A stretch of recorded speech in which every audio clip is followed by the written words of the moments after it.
जय गुरुदेव। बिखरे मोती अनमोल वचन। तुम अपने मन बुद्धि चित्त को रोक कर दरवाजे पर बैठो, तब तुम मुझसे कहना। चिल्ला चिल्ला कर कहना पड़ता है कि मन को रोक कर रखो। आपकी मेहनत यही है कि मन भगे नहीं और कुछ नहीं करना, मन को रोकने की ही साधना है। जब संपूर्ण ध्यान आपका नाम शब्द यानी आवाज़ को सुनने में लग जाएगा, तब चुंबक की तरह आवाज़ यानी शब्द जीवात्मा को अपनी तरफ खींचता है। भजन करते समय संकल्प करो कि हम अपने मन को कहीं जाने नहीं देंगे। यदि तू चाहता है कि वक्त अभ्यास के मुझे शब्द सुनाई दे और मेरा ध्यान संसार की तरफ रहे, तो यह कभी नहीं होगा। हिंदुस्तान में जितने लोगों की भविष्यवाणियाँ निकलेगी, उन सबकी भविष्यवाणियाँ काट दी जाएगी।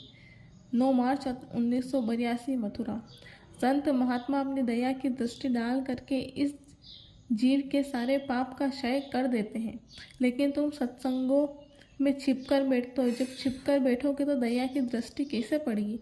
तब तुम्हारे पाप कर्म कैसे क्षय होंगे और तुम ऐसे ही रह जाते हो। जब खराब कर्म करने लगो तो गुरु के स्वरूप का ध्यान कर लो, तो कर्म नहीं बनेगा और सजा से बच जाओगे। अपने को देखो और अपने गुरु को देखो, दूसरे को देखोगे तो गिर जाओगे। सद्गुरु के बताए रास्ते के बिना कोई वहाँ अपने असली देश में नहीं जा सकता। यह अनमोल समय फिर नहीं मिलेगा। अपनी बेहोश जीवात्मा को होश दिला दो। जब नाम की डोर जीवात्मा पकड़ लेती है तो उसको अचल धाम मिल जाती है और उसका सारा दुख दूर हो जाता है। विरह प्रेम की जागृत अवस्था का नाम है।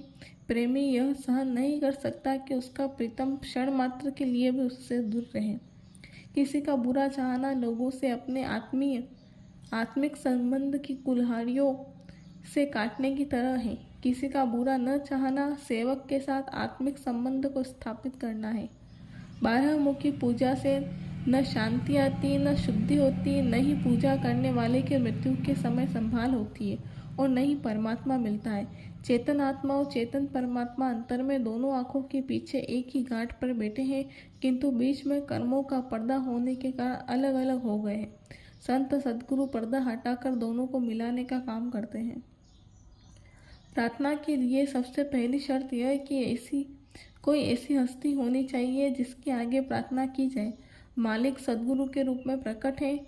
अगर कोई आधार ही न हो और उसके सामर्थ्य पर विश्वास नहीं हो तो प्रार्थना नहीं हो सकती। वह मालिक सत्पुरुष संतों के अंदर प्रकट होते हैं और अपने संतों को देखा है। जिन्होंने संतों को देखा है उन्होंने उस प्रभु को देख लिया। जो यहाँ उपदेश करते हैं वही वहाँ सत्यलोक में बैठे हैं। उनमें और इनमें कोई अंतर नहीं है। जब तक आपका समय पूरा नहीं होता तब तक वो कुछ नहीं बोलेगा। जैसे समय पूरा हुआ पूरी फाइल खुल जाएगी। वहाँ तुम ये नहीं कर सकते कि मैंने नहीं मरा, मैंने नाक नहीं काटी। वहाँ तुम भी होंगे, चाकू चलाते होंगे, छुरी चलाते होंगे, तुम चोरी करते होंगे, डकैती डालते होंगे। पूरी की पूरी वहाँ तस्वीर है। ये बदले आपको देने पड़ेंगे। जो कर्म करोगे उसका अदला बदला सबको देना पड़ता है। दान के, पुण्य के, किसी की सेवा करने के, पानी पिलाने का, मरीज को दवा देने का, सबको अपने कर्म का फल मिलेगा। साधन भजन का नागा न होने पावे, भोजन का भले हो जाए। जय गुरुदेव।